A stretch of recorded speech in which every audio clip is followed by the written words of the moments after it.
ఒక్కసారి కొమ్మూరి గోల్డ్ కి కాల్ చేయండి. తాకట్లో ఉన్న మీ బంగారాన్ని విడిపించి మార్కెట్ ప్రైస్ కి వాళ్ళు కొనుక్కుని మిగతా డబ్బులు మీకు ఇచ్చేస్తారు. అందరికీ నమస్తే. వెల్కమ్ టు మనం టీవీ. నేను మీ తిరుపతి. ఎవరెవరైతే మీ వాహనాల పైన ప్రెస్ అనేటటువంటి లోగో వేయించుకున్నారో వాళ్ళందరికీ తెలంగాణ రాష్ట్ర ప్రభుత్వం భారీ షాక్ ఇచ్చింది. సాధారణంగా ప్రెస్ అనేటటువంటి లోగో మీడియా ఛానల్లో పనిచేస్తున్నటువంటి వాళ్ళు వాళ్ళ బైక్ల మీదనో కార్ల మీదనో లోగో వేయించుకుంటారు. కారణం ఏంటంటే మేము మీడియా ఛానల్లో పనిచేస్తున్నాం, మేము జర్నలిస్టులం, పలాని న్యూస్ ఛానల్లో ఉన్నామని చెప్పి సింబాలిక్గా చెప్పడానికి ఆ లోగో వేయించుకుంటారు. ఇప్పుడు రాష్ట్ర ప్రభుత్వం ఒక కొత్త సర్కులర్ని తీసుకొచ్చేటటువంటి కార్యక్రమం చేసినారు. అసలు లోగో ఎందుకు వేయించుకుంటారు ప్రెస్ అంటే, నార్మల్గా పోలీసులు ఆపకుండా ఉండడానికి, తర్వాత మేము సో అండ్ సో ఒక ఛానల్లో పనిచేస్తున్నాం, మేము అందరం కూడా రిపోర్టర్లు, మేము అందరం కూడా మీడియా ఛానల్లో ఉండమని చెప్పి చెప్పడానికి ఆ లోగో వేయించుకుంటాం.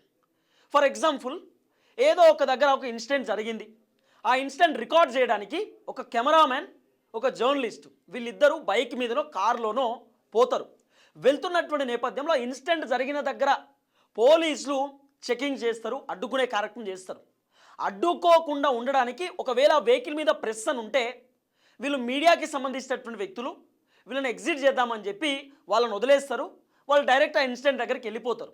తర్వాత ఇంకేదైనా ఎమర్జెన్సీ పర్పస్లో అంటే ఒక జర్నలిస్ట్ ఇమీడియట్లీ ఆఫీస్కి వెళ్ళి ఏదైనా న్యూస్ ప్రజెంట్ చేయాలన్నా, లేకపోతే ఏదైనా కెమెరా జర్నలిస్ట్ ఏదైనా రికార్డ్ పెట్టాలన్నా, ఏదైనా న్యూస్ సంబంధించినటువంటి రికార్డింగ్కి పోవాలన్నా కూడా ఎమర్జెన్సీ పర్పస్లో పోలీస్ అడ్డుకోకుండా, తర్వాత ఎవరైనా వేరే వాళ్ళు ఎవరైనా ఏదైనా ఘర్షణ జరుగుతుంటే, ఏదైనా పంచాయతీ నడుస్తుంటే అక్కడ మీడియా వెహికల్ వచ్చినప్పుడు వీళ్ళు మీడియా వాళ్ళు ఏదో అర్జెంట్ పనికి పోతున్నారు, బైక్ మీద కారు మీద ప్రెస్ ఉంది, వాళ్ళని పంపియండి అని చెప్పడానికి ఒక సింబాలిక్, ఒక స్కోప్ ఉంటుంది ఆ ప్రెస్ అనేటటువంటి లోగో ఉంటే. ఈ మధ్యకాలంలో యూట్యూబ్ ఛానల్లో ఉన్నటువంటి వాళ్ళు కూడా ప్రెస్ అనేటటువంటి లోగో వాళ్ళ బైక్ల పైన కార్ల పైన వేసుకుంటున్నారు. జిల్లాలో పనిచేసేటటువంటి స్ట్రింగర్లు, నియోజకవర్గాల్లో ఉన్నటువంటి స్ట్రింగర్లు కూడా యూట్యూబ్ ఛానల్ నుండి పనిచేస్తున్నటువంటి వాళ్ళు కూడా ప్రెస్ అనేటటువంటి లోగో వేసుకుంటున్నారు. సో అందరూ ప్రెస్ అనేటటువంటి లోగో వేసుకుంటున్నారు. అంటే కొంతమంది ఎవరైతే కీలకంగా గుర్తింపు ఉన్నటువంటి వాళ్ళు, గుర్తింపు లేనటువంటి వాళ్ళు కూడా లోగోలు వేసుకుంటా ఉన్నారు, ప్రెస్ అనేటటువంటి లోగో. కాబట్టి అట్లుంటే ఇబ్బంది అవుతుంది. గుర్తింపు ఉన్నటువంటి వాళ్ళకే లోగోలు ఉండాలనేటటువంటి ఆలోచనతోటి తెలంగాణ రాష్ట్ర ప్రభుత్వం ఒక కొత్త అంశాన్ని తెరపైకి తీసుకొచ్చినారు. ఆ కొత్త అంశం ఏంటంటే, అగ్రిడేషన్ ఉన్నటువంటి వాళ్ళు మాత్రమే ప్రెస్ అనేటటువంటి లోగో వేసుకోవాలి, అగ్రిడేషన్ లేనటువంటి వాళ్ళు ప్రెస్ అనేటటువంటి లోగో వేసుకోకూడదు, అగ్రిడేటెడ్ జర్నలిస్ట్ ఖచ్చితంగా కావాల్సిందే. ఒకవేళ కారు కనుక ఏదైనా ఎమర్జెన్సీ పర్పస్లో ఏదైనా రికార్డింగ్ చేయడానికో లేకపోతే ఏదైనా న్యూస్ కవరేజ్ చేయడానికో పోతున్నారనుకో, అట్లీస్ట్ ఆ కార్లో అగ్రిడేషన్ ఉన్నటువంటి ఎవరో ఒక జర్నలిస్ట్ ఉండాలి.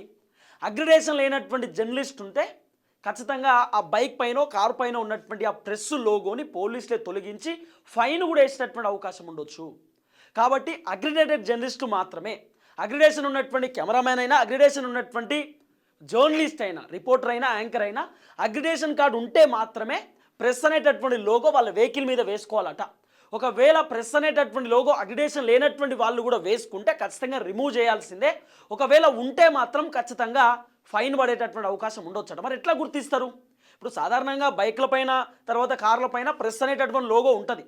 సో వాళ్ళు పోతున్నటువంటి క్రమంలో పోలీసులు ఎట్లా గుర్తిస్తారు? సాధారణంగా ఇప్పటివరకు పోలీసులు ప్రెస్ అనేటటువంటి లోగో ఉన్నటువంటి వెహికల్స్ని ఎక్కువగా ఆపుతారు, కానీ అంత ఎక్కువగా ఆపరు. కానీ ఇప్పుడు ప్రెస్ అనేటటువంటి ప్రతి వెహికల్ని ఆపేటటువంటి అవకాశాలు కూడా ఉన్నాయి.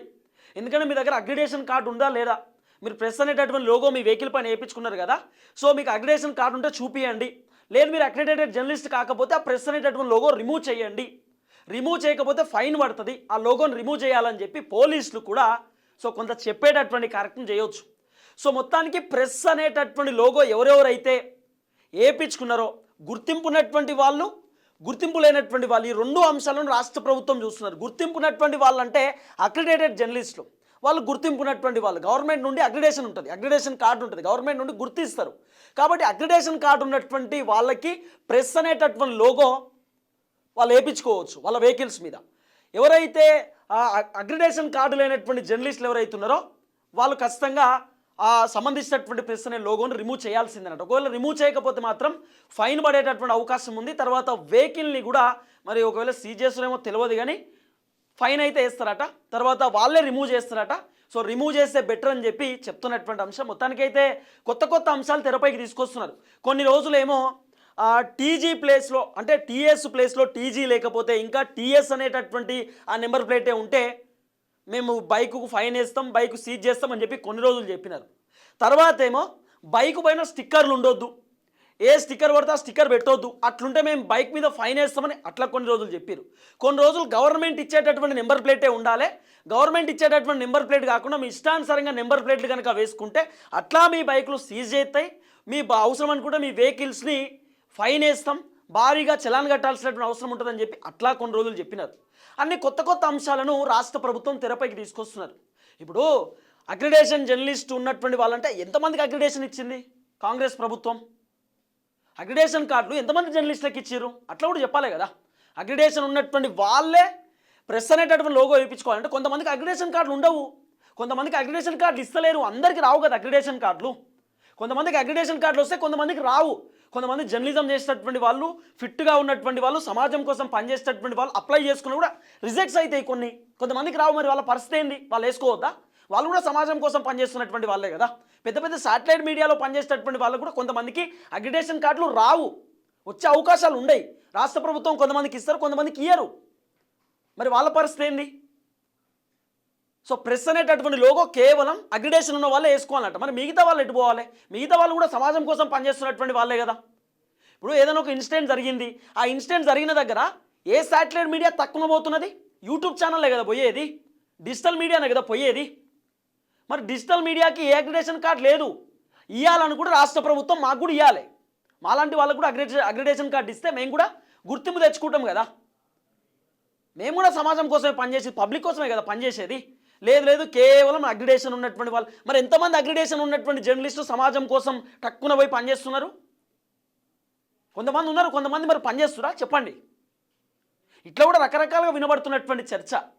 ప్రెస్ అనే లోగో వేసుకోకూడదు, తీసేయాలి, అక్రిడేషన్ ఉన్నటువంటి వాళ్ళే వేసుకోవాలి, అక్రిడేషన్ లేనటువంటి వాళ్ళు వేసుకోవద్దు, ఇట్లా రకరకాలుగా రాష్ట్ర ప్రభుత్వం మరి ఏమవుతుందో కొత్త కొత్త అంశాలను తెరపైకి తీసుకొచ్చేటటువంటి కార్యక్రమం చేస్తున్నారు. సో ఏది ఏమైనా గుర్తింపు ఉన్నటువంటి వాళ్ళేనట, అంటే గవర్నమెంట్ నుండి గుర్తింపు ఉండాలట, అంటే అక్రిడేషన్ కార్డు ఉండాలి, వాళ్లకు మాత్రమే లోగో వేసుకోవడానికి పర్మిషన్ అట. మిగతా వాళ్ళు యూట్యూబ్ ఛానల్లో పనిచేసే వాళ్ళు, యూట్యూబ్ ఛానల్లో ఉన్న వాళ్ళు, శాటిలైట్ మీడియాలో పనిచేసేటటువంటి వాళ్ళైనా వాళ్ళకి అక్రిడేషన్ కార్డు లేకపోతే లోగో వేసుకోకూడదట. ఇది గవర్నమెంట్ తీసుకొచ్చినట్లు ఒక కొత్త రూలు. మరి ఎట్లుండబోతుంది అనేది చూడాలి. దయచేసి ఈ అంశం పైన మీరు కూడా కామెంట్ రూపంలో మీ భావాన్ని తెలియజేసేటటువంటి కార్యక్రమం చేయండి. అందరికీ నమస్తే, థ్యాంక్ యూ సో మచ్. జై తెలంగాణ.